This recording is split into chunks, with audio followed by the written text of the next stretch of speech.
दोस्तों नमस्कार, स्वागत है आपके अपने चैनल स्टोरी स्पीक में। आज की जो कहानी है, ये कहानी बिहार के एक छोटे से गाँव की। उस गाँव के अंदर एक हवेली है जो कई सदियों से बंद पड़ी थी। गाँव के लोग आज भी जो एक कहानी बताते हैं कि उस हवेली में कुछ ऐसा तो है, जो कि एक डर का माहौल बनाए बैठा है। जहाँ भी जिससे पूछते हैं, हर किसी के अलग की हवेली में चीखों की आवाज़ें आती हैं। अजीब-सी एक ऐसी चीख आती है जैसे कि कोई मदद के लिए बुला रहा है, कोई तड़फ रहा है अंदर। अब इतनी हिम्मत नहीं हो रही कि हम उस हवेली की दहलीज तक भी जा पाएँ। इतनी देर में अर्जुन नाम का एक लड़का जो उसी गाँव का था, लेकिन वो छोटे में ये कहानियाँ सुनता, लेकिन वो शहर जब चला गया था और वहाँ से वो पढ़ाई करके जब आता है। अब उसे इन कहानियों में जो है ना, जब बंदा एजुकेट हो जाता है तो वो थोड़ा-सा इस पे लॉजिक लगाना शुरू कर देता है। अब अर्जुन जो है कहता है कि दोस्तों को तैयार करता है कि छोटे से हम ये कहानी सुनते आ रहे हैं कि इस हवेली के अंदर कुछ है, तो अब हम इस हवेली में जाकर देखें। वे दोस्त भी तैयार हो जाते हैं और उस हवेली में जाने को। हालाँकि गाँव वाले उसे हवेली में जाने से मना करते हैं। वो कहते हैं कि बुजुर्गों की बातों मानो, क्योंकि हमने अनुभव किया है। हम नहीं चाहते कि तुम्हारे साथ कोई ऐसा ही कुछ हादसा हो जाए। वह नहीं मानता। वो जिद पे अड़ जाता है कि आप लोगों की जो कहानियाँ हैं, ये बेबुनियादी हैं। तो वो दोस्तों को लेकर रात के 12 साढ़े 12 बजे उस हवेली में पहुँच जाता है। हवेली का दरवाज़ा काफ़ी सदी से खुला ही नहीं था। वो जब खुलते हैं तो हवेली का दरवाज़ा कड़कड़ाती हुई आवाज़ के साथ खुलता है। लेकिन जैसे ही वे कदम रखते हैं हवेली के, अभी मेन दरवाज़ा था, तो उसमें जैसे ही कदम रखते हैं तो एक अजीब-सी हवा उन्हें महसूस होती है, उनकी हड्डियों से छूती हुई निकलती है, जहाँ उन्हें एक ठंडक-सी महसूस होती है, जैसे कि कोई है जो उनसे छू कर गुज़रा है। हालाँकि वह इस बात को सिर्फ़ एक समझते हैं कि शायद ये हमारा वहम है। वे अंदर जाते हैं, देखते हैं कि हवेली की खिड़कियाँ खुली पड़ी हैं, कुछ टूटी पड़ी हैं, अंदर दीवारें जो हैं वो पूरी तरीके से जाले लगे पड़े हैं, सारी सीमेंट जो है उखड़ चुकी है। लेकिन दीवारों से अजीब-सी आवाज़ें जैसे आ रही हैं, जैसे कि कोई दर्द से कराह रहा है कि बस मुझे छुड़ाओ। अब अर्जुन जो जिस तरीके एक जोश के साथ आया था, अब उसके अंदर भी एक डर बन चुका था। क्योंकि जैसा माहौल उसने सोचा वैसा था नहीं। वाक़ई में कुछ तो है। अब उसके मन में एक डर बैठ गया कि वाक़ई में जो कहानियाँ जो है गाँव वाले बता रहे हैं, उन कहानियों में जो कहानियाँ बता रहे हैं कि उन कहानियों में कुछ न कुछ सच है। इतनी देर में अर्जुन जो है, एक कमरा काफ़ी टाइम से खुला उसकी नज़र कमरे में पड़ती है। वो उस कमरे में जाता है, देखता है कमरे में एक शीशा पड़ा हुआ है। वह शीशे की तरफ जैसे झाँकता है, तो उसी टाइम उस शीशे में एक अजीब-सी एक शक्ल वाला एक परछाई उसे दिखती है।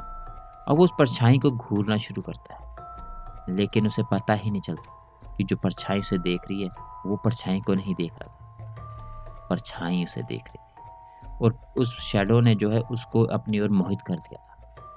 अब चाहकर भी वो हिल नहीं पा रहा था। उसके पैर जो है वहीं पर ऐसे जड़ हो चुके थे। उसकी आवाज़ ही नहीं निकल रही थी, आवाज़ गले में ही कहीं दब चुकी।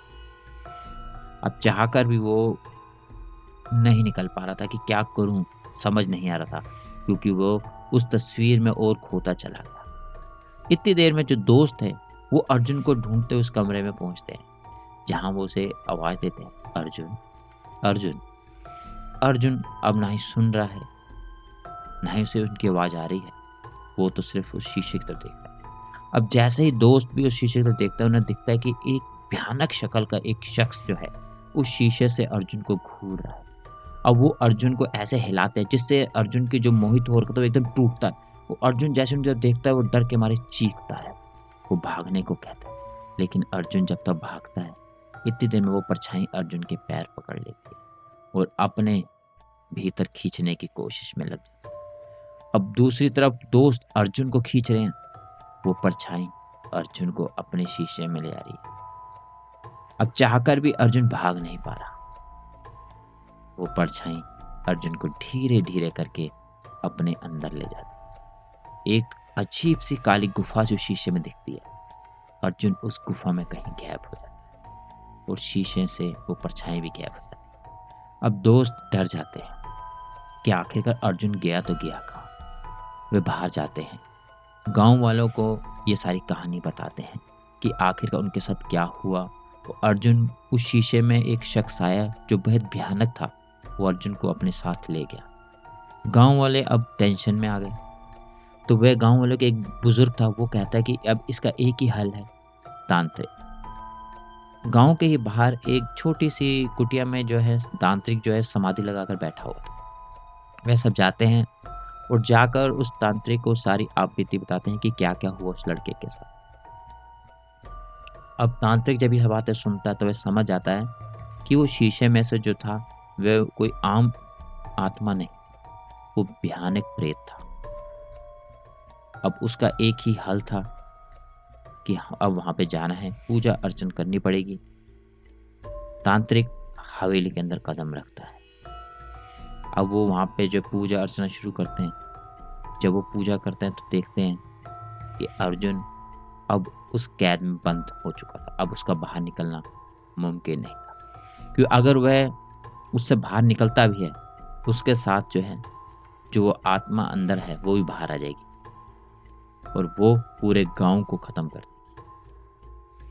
तो वहीं पर जो है अर्जुन को वापस ना लाने का फैसला लिया जाता है, क्योंकि अर्जुन बाहर आएगा तो वो आत्मा भी आएगी और आत्मा कईयों को मारेगी। तो फैसला करते हैं कि अर्जुन को वहीं पर रखा जाए। तो इसके साथ ही जो तांत्रिक है उस शीशे को अपने मंत्रों के साथ ढक देता है कि आइंदा अब इस हवेली में कभी कोई कदम ना रखे। अब गांव वाले भी यही मानकर उस हवेली में अब कभी कदम नहीं रखते। आज भी हवेली वहीं खड़ी है। आज भी लोगों को ऐसे लगता है अर्जुन की जो है बचाने की आवाजें आती हैं। अर्जुन अंदर से चीखता है कि मुझे बाहर निकालो, लेकिन कोई हिम्मत नहीं कर पाता। ये थी आज की कहानी। आप लोगों को कहानी कैसी लगी मुझे कमेंट